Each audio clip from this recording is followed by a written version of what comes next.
Shalom. Je veux encore une fois de plus, par la grâce de Dieu, au travers de cette dizaine de minutes de la vérité de l'Évangile, pour le réveil, m'adresser en quelques mots à ceux qui se réclament des prédicateurs de Jésus-Christ, aux prédicateurs de l'Évangile de Jésus-Christ, à ceux qui se réclament de conducteurs, de bergers, de leaders, de partout dans le monde, mais principalement ici au Cameroun.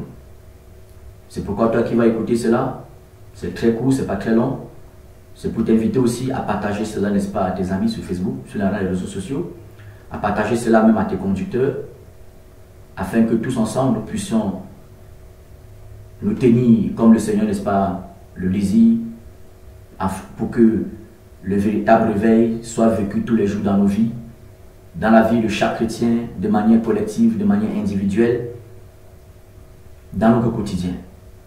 Et afin que ceux qui sont, n'est-ce pas, dans les assemblées qui ne sont pas convertis, deviennent réellement convertis, et ceux qui sont encore dans le monde, voient en nous la vérité, l'amour et la puissance, n'est-ce pas, qui libère de l'esclavage de la vie sans Dieu. Je vais lire un passage pour toi, qui est prédicateur certainement, ou toi qui aspires à être prédicateur. Dans le livre de 1 Thessaloniciens, chapitre 2, l'apôtre Paul nous dit, dans le 1 Thessaloniciens chapitre 2, car, verset 3, car notre prédication ne repose ni sur l'erreur, ni sur les motifs impurs, ni sur la faute. Mais puisque Dieu nous a jugés dignes de nous confier l'évangile, nous parlons non comme pour plaire à des hommes, mais pour plaire à Dieu qui sonde nos cœurs. Jamais en effet, nous n'avons usé de paroles flatteuses. Comme vous le savez, jamais nous n'avons eu la cupidité pour mobile. Dieu en est témoin. Est-ce que, en tant que prédicateur, tous autant que nous sommes en mesure de répondre, n'est-ce pas, d'utiliser le même langage avec l'apôtre Paul, ici, qui nous parle par le Saint-Esprit. Le Seigneur dit, nous avons été édifiés sur le fondement des apôtres et des prophètes, n'est-ce pas, de l'agneau. Donc, tout ce que nous faisons, nous devons, n'est-ce pas, suivre l'exemple, n'est-ce pas, de Pierre, l'exemple de Paul, l'exemple, n'est-ce pas, de Jacques, l'exemple de Jules, l'exemple, n'est-ce pas, de Luc, ainsi de suite, ainsi de suite, ainsi de suite, ainsi de suite.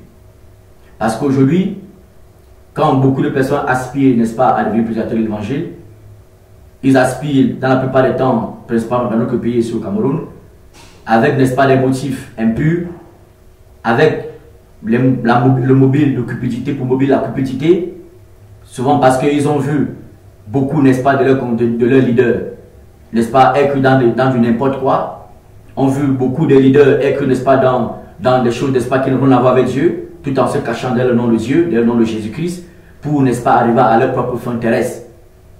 Mais l'apôtre Paul dit, il nous dit, à nous les prédicateurs et à tous ceux-là qui aspirent, n'est-ce pas, à la charge, n'est-ce pas, dans les choses du Seigneur, principalement à la prédication de l'évangile, dit notre prédication ne repose pas sur l'erreur, ne repose pas, n'est-ce pas, sur les motifs impurs, ni sur la faute. Jacques, par exemple, lorsqu'il parle par exemple de la faute, parce que la faute c'est une forme d'hypocrisie, la faute est une forme d'hypocrisie, et la faute, n'est-ce pas, vient, n'est-ce pas, d'un cœur qui a des motifs, n'est-ce pas, impurs. Lorsque l'apôtre Jacques, par exemple, dit dans le livre de Jacques, chapitre 3, que lorsque vous êtes peut-être responsable d'une assemblée, vous voyez venir quelqu'un d'assemblée qui est bien vêtu, et il a des bagues, des anneaux d'or à la main, vous lui donnez une bonne place pour s'asseoir, et lorsque un indigent, quelqu'un qui est humble, humainement parlant, dans sa condition sociale, arrive, vous lui demandez de s'asseoir, n'est-ce pas, à même le sol, ou bien sur une chaise en plastique, et vous donnez, n'est-ce pas, à l'homme une chaise en cuir, ou bien une chaise, c'est pas, comme le canapé. Et quand vous faites ainsi, n'êtes-vous pas vous-même, n'est-ce pas, des personnes qui agissent avec des pensées totalement impures, des pensées, n'est-ce pas, totalement, des pensées qui émanent, n'est-ce pas, des mauvaises motivations.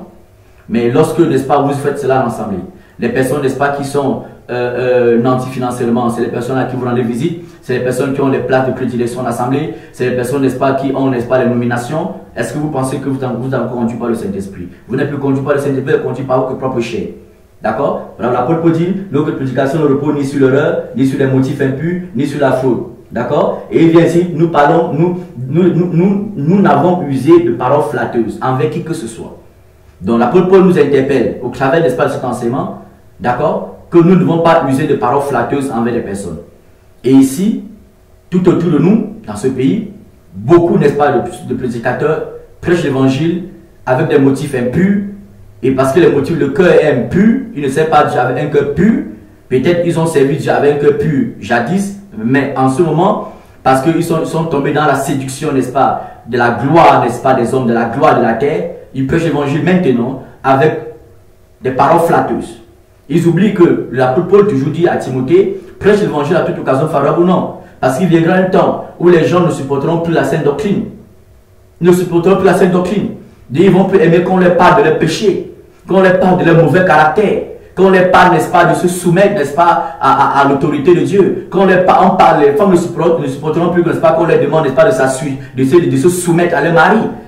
Les femmes n'accepteront plus cela. Les hommes n'accepteront plus, n'est-ce pas, qu'on leur dise, n'est-ce pas, qu'ils doivent aimer, n'est-ce pas, leur femme, qu'on puisse aimer l'église et peut être à mourir, n'est-ce pas, même pour leurs femmes. Les hommes n'accepteront pas. Ils accepteront qu'on leur prêche les choses, n'est-ce pas, qui leur sont agréables. D'accord? On oublie cela. Beaucoup oublient cela. L'apôtre Paul dit, un temps viendra où les gens, n'est-ce pas, auront la démangeaison d'entendre des choses agréables. Les gens auront envie d'entendre des choses agréables. Et ça, ce n'est pas nouveau. Même au temps, n'est-ce pas, vous connaissez qu'au temps d'Ézéchiel, c'était la même chose que Ézéchiel prophétisait. Le peuple disait, Ézéchiel ne prophétise plus. Hein, ne nous dis plus les choses comme ça. Toi, dis-nous les choses des chimères. Dis-nous, n'est-ce pas, les choses des vanités. Raconte-nous, n'est-ce pas, les choses de la terre. Raconte-nous les choses, n'est-ce pas, qui viennent satisfaire nos besoins, n'est-ce pas, sociaux. Nos besoins, n'est-ce pas, présents. Oui. Et ces foules-là, qui aiment entendre des choses flatteuses, vont se fabriquer, n'est-ce pas, des prophètes, des pasteurs, des docteurs, des prédicateurs, pour qu'ils les disent des choses qui plaisent à leurs oreilles. L'apôtre Paul dit, notre prédication ne repose pas sur des paroles flatteuses. Pas sur des paroles flatteuses. Non. D'accord? Voilà pourquoi je vous interpelle, parce que vous êtes nombreux ici dans ce pays, on en connaît beaucoup. Vous prêchez l'évangile avec des motifs impurs, pour, n'est-ce pas, la gloire de la terre. Quand vous mettez vos affiches de partout dans les rues, ça pollue, n'est-ce pas, les rues, n'est-ce pas, ça pollue les rues, dans les panneaux publicitaires, ça salit tout cela, avec vos couples pastoraux, vos couples prophétiques, et ainsi de suite, parce que tu t'es appelé prophète, ta femme aussi, une fois tu la consacres prophétesse, et vous formez un couple prophétique, ou même un couple apostolique, après, ainsi de suite, tout cela, vous polluez les villes, n'est-ce pas, comme des entreprises qui font, n'est-ce pas, du marketing pour avoir des clients, et ainsi de suite, tout cela. Ça, c'est les motifs impurs, ça, c'est les erreurs. D'accord? Ça, ce sont les erreurs, parce que en le faisant, vous dites clairement aux hommes du monde que vous êtes des entreprises. Et ça, ce n'est pas étonnant, parce que quand beaucoup le font, quand vous allez, n'est-ce pas, dans les assemblées, c'est le business, c'est les entreprises. C'est les entreprises. Après chaque une lettre, c'est l'argent qui sort. Après chaque une lettre, c'est l'argent qui sort. Paul dit, nos prédications ne reposent pas sur des paroles flatteuses. Donc, il faut annoncer droitement l'évangile, afin, n'est-ce pas, de t'assurer que tu te bats pour présenter à Dieu tout âme devenu pur en Jésus-Christ, tout âme devenu parfait en Jésus-Christ. Voilà pourquoi l'apôtre Paul disait toujours dans Romains chapitre 16, que lui, n'est-ce pas, il combat, n'est-ce pas, un combat véritable pour que les païens soient une offrande agréable à Dieu. D'accord? Pas pour que les poches des païens soient une offrande, n'est-ce pas, agréable à Dieu. Pas pour que les poches, n'est-ce pas, les comptes bancaires des païens soient une offrande, n'est-ce pas, agréable à Dieu, mais pour que les païens soient une offrande agréable à Dieu. Ça, c'est clair. Maintenant, est-ce que toutes ces personnes qui mangent, n'est-ce pas, dont vous mangez l'argent tous les jours, est-ce que vous vous assurez, n'est-ce pas, vous leur dites la vérité? Est-ce que vous cognez sur le péché lorsqu'ils sont avec vous? Est-ce que vous dénoncez les péchés? Est-ce que vous les parlez clairement, n'est-ce pas, des abominations, de corruption, des faux papiers, des fausses malédictions, de l'adultère dans lesquels ils se trouvent? Est-ce que vous parlez de ça? Des traditions, des cultes, des crânes dans lesquels ils se trouvent? Est-ce que vous les parlez de ça? Du fait qu'ils ont rejeté leur famille, ils ont abandonné leurs parents, abandonné leur famille, parce qu'ils ne les suivent pas dans l'église? Est-ce que vous leur dites que c'est un péché? Est-ce que vous leur dites qu'ils sont pires, n'est-ce pas, que les infidèles? Mais vous leur dites des choses qui les plaisent, afin que les choses, les paroles flatteuses viennent, n'est-ce pas, ouvrir, n'est-ce pas, les poches, les comptes bancaires, pour que vous soyez, n'est-ce pas, rassasiés des biens de la terre. Ah oui, l'apôtre Paul dit, notre prédication ne repose pas sur les paroles flatteuses. D'accord? Il faut dire la vérité. Nous devons dire la vérité. Donc, si tu es un jeune prédicateur, tu aspires certainement à être un prédicateur où tu l'es déjà. Je te conseille de ne pas suivre, n'est-ce pas, toutes ces affiches que tu vois partout dans les rues. Je te conseille de ne pas suivre, n'est-ce pas, ces modèles-là. Je te conseille de ne pas suivre tous ces posters, ces publicités, n'est-ce pas, d'entreprises, des bishops, des succursales qui mettent partout au nom de Jésus-Christ là-bas. Je te conseille de veiller sur ta motivation. Sur ta motivation. Parce que si ta motivation n'est pas pure, si ta motivation n'est parce que tu veux, n'est-ce pas, atteindre tes objectifs finaux de la terre, tu veux, n'est-ce pas, avoir de l'argent, tu veux, n'est-ce pas, avoir des immeubles, tu veux être l'homme le plus riche de ta famille, tu veux que dans ta famille, n'est-ce pas, quand tu tapes la main sur la patronne, on te respecte, sache que tu es sur le mauvais chemin. Tu vas prêcher un évangile rempli de paroles flatteuses. Des paroles flatteuses. D'accord? Et lorsque tu prêches un évangile rempli de paroles flatteuses, tu ne peux pas dire les vérités à les gens. Tu diras aux gens ce qui les plaise. Voilà pourquoi quand tu vas prêcher l'évangile, les gens vont se lever, ils mettent l'argent dans les paniers. Tu dis une phrase, on vient mettre l'argent dans les paniers. Tu dis on vient mettre l'argent dans les paniers. Mais dis à quelqu'un qui pas lâcher la femme de l'autre qu'il a pris ici, il va mettre l'argent dans les paniers. Il ne viendra pas mettre l'argent dans les paniers. En aucun cas. En aucun cas. Dis à quelqu'un que son mauvais caractère qu'il a là, qu'il aille jeûner 3 jours à jeûne, qu'il arrête de faire les jeûnes d'Esther pour avoir, n'est-ce pas, le compte bancaire plein, mais qu'il pas faire les jeûnes d'Esther pour que son caractère qui est mauvais là soit transformé et qu'il soit revêtu du caractère de Jésus-Christ de Nazareth. Il faut le dire cela. Et voilà pourquoi l'apôtre dit, notre prédication ne repose pas sur des paroles flatteuses. Comme, n'est-ce pas, vous le savez. Jamais nous n'avons eu la cupidité pour mobile. Et Dieu en est témoin. Dieu est témoin de tout ce que vous faites. Tout ce que vous faites. Dieu est témoin de tout ce que nous faisons. Dieu est témoin. Dieu est témoin. Si tu as pour mobile la cupidité et tu enseignes, tu prêches avec des paroles flatteuses pour gagner le plus bon nombre pour ton assemblée, pour tes intérêts, pour ta renommée et non pour le royaume des cieux et non pour la renommée de Jésus-Christ de Nazareth, Dieu en est témoin. C'est pourquoi au travers de cette petite vidéo, je veux nous interpeller ces prédicateurs-là à revenir à la simplicité de l'évangile. À revenir à la simplicité de l'évangile. Parce que Jésus-Christ revient. Jésus-Christ revient. La simplicité de l'évangile, c'est d'annoncer droitement la parole de l'évangile. C'est d'annoncer, n'est-ce pas, la vérité de l'évangile. Cet évangile qui détache l'homme, n'est-ce pas, de la terre et l'amène à être connecté aux choses du ciel. Cet évangile qui amène l'homme à être amoureux des choses du ciel plus que les choses, n'est-ce pas, de la terre. C'est ça l'évangile véritable. Je t'invite, cher prédicateur, à revoir tes motivations, à revoir ce qui anime la plupart de tes prédications, de tes sermons, chaque matin quand tu te prépares pour te mettre dans le pupitre. Quelle est la motivation qui t'anime? Pour qu'on t'acclame?